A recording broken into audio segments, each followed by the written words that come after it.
Hello, everybody. My name is Gravity, and welcome to the box where I talk about things. I just watched the Tom and Jerry movie, and I don't know if it was really long or if it was just really slow. I think it was the normal length of a movie, but I felt like I was watching the extended version of Lord of the Rings without the want to watch it. Anyway, so my review of the movie is pretty much the reaction I just gave you just a moment ago, which is felt really long and really slow. It was a bit of a slog to get through. But before I talk about all the things I didn't like, let me touch on the things that I did like about this movie. I liked that Tom and Jerry were not the only cartoons in this particular universe, that there were other cartoons that were integrated into the city or the society or whatever you want to call it. They live in one. But I liked that Tom and Jerry were not alien to this world. There were other people had cartoon cats and dogs. Other people had there was cartoon fish. There were other cartoon cats. Tom was just another cat in this universe. He was not a cartoon cat thrown into the real world. Something else that I liked was the actual interactions between Tom and Jerry. The slapstick was like a Tom and Jerry cartoon. And that's what people are going to go to the Tom and Jerry movie or watch on HBO Max. Watch the Tom and Jerry movie for is the Tom and Jerry slapstick, which, in my opinion, I'm not a huge Tom and Jerry fan, so I don't know if there's like specific niche kind of slapstick that Tom and Jerry do. But as far as I could tell, it was on point for what I thought Tom and Jerry slapstick should be.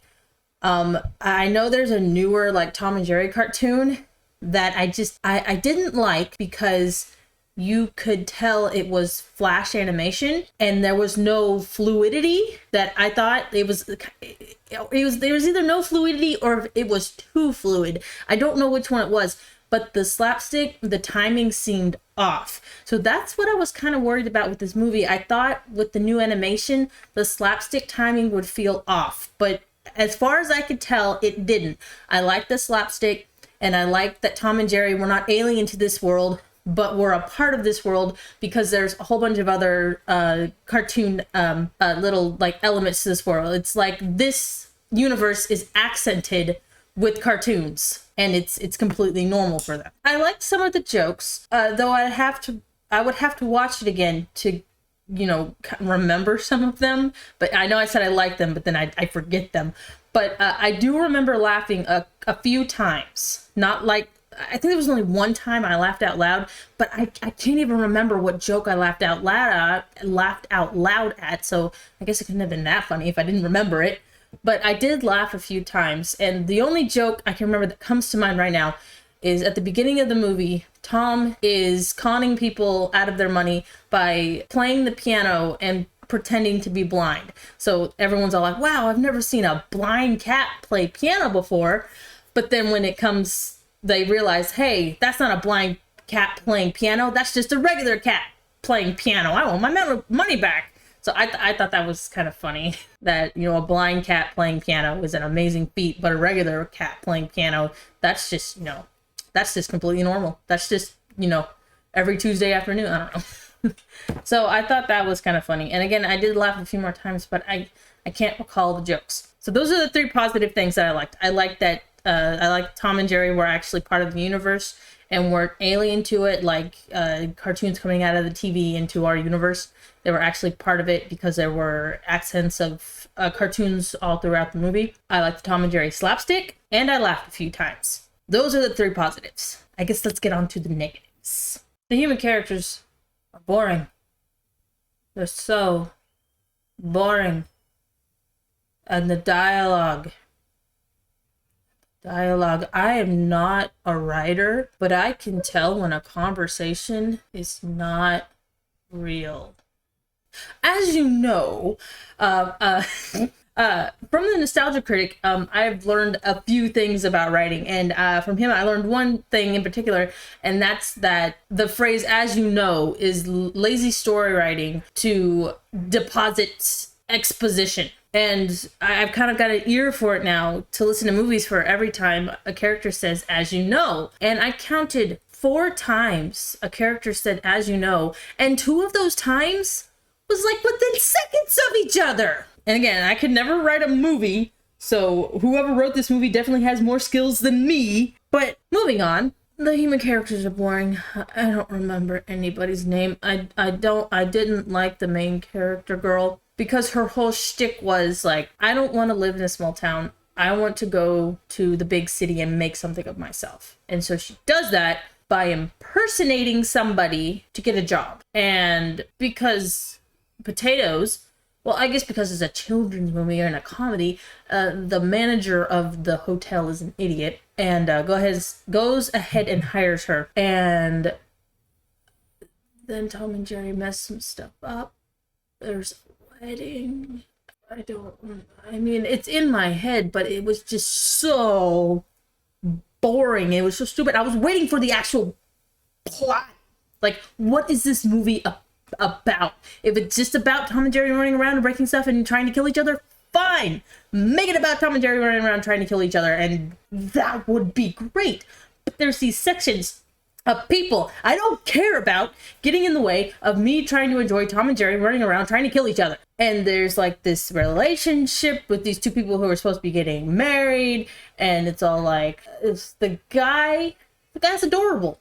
And he wants this huge wedding and make his wife happy, but, well, not his wife, but his fiance happy, but his fiance is not honest with him, and what he thinks he's doing to make her happy, it's not really making her happy, but she won't be honest with him and tell him, hey, I don't want tigers and elephants and peacocks at our wedding. And so then there's the breakup where the first part of the wedding goes terrible, and she says, I don't want to marry you, and she leaves. And I'm kind of like, okay, I get it. This has to happen in a movie, but they're going to come back and reconcile, and they'll get married in a smaller wedding because that's this kind of movie. And I kept waiting for, I think her name was, wasn't Frida. It was like Peta. No, Frida, so like that. Anyway, it sounded like Frida, but it started with a P. But I don't think it was Peta, because that sounds like the guy from the Hunger Games. But anyway, and so when they finally reconcile, I keep waiting for the fiance to say, I'm sorry I wasn't honest with you, but she never apologizes. So the guy obviously has to apologize because he's the guy and he did the wrong thing. And, he says, I'm sorry I didn't listen to you.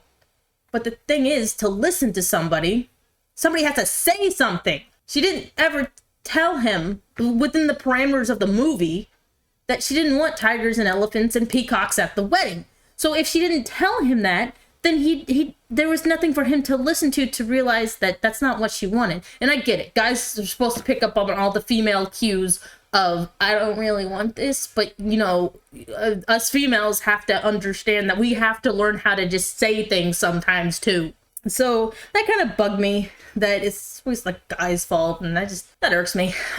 So eventually the message of the movie is, don't compare yourself to other people online, because you need to go out and make your own success and not just wonder why the beautiful people on Instagram and Twitter have success and not you. Okay, so that in and of itself is a good message. This movie portrayed it poorly,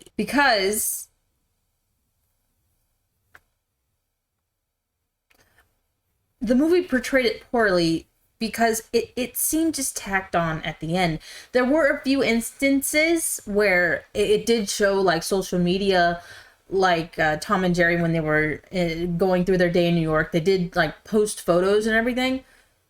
But as far as like her feeling like she was worth less, not worthless together, but worth space less than other people because she was all like, well, I see all these successful people my age on like social media. Why am I not that successful? There wasn't much leading up to that because first off, it didn't really show her life before. She said that she lived in a small town and she didn't want to get stuck in that small town, so she went to New York City. Okay, great. I grew up in a small town. I didn't want to get stuck in that small town, so I left when I had the opportunity to. But at what point did it emphasize the idea that she felt less because of everything that she saw on her phone?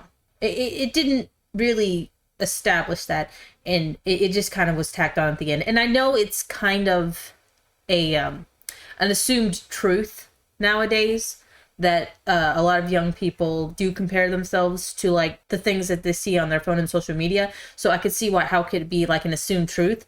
But when you're making a movie, you can't just have that assumed truth in the movie because it might be watched at a point in time where that's no longer an assumed truth, and it just seems weird and tacked on at the end. Overall, it was a decent movie. I'm not gonna call it garbage. It's not the Smurfs. I was just really disinterested and uninvested in the human characters, and I felt like it took a little bit too long for the movie to get to its point. But other than that, I really enjoyed the Tom and Jerry shenanigans. I think the slapstick was great. I like the idea that Tom and Jerry were not alien to this world. They were a part of it, and that the entire world had accents of cartoon integrated into it. I like that as well. I guess I don't have anything else to say about this movie. That's about it. Thank you everybody so much for watching, and bye-bye.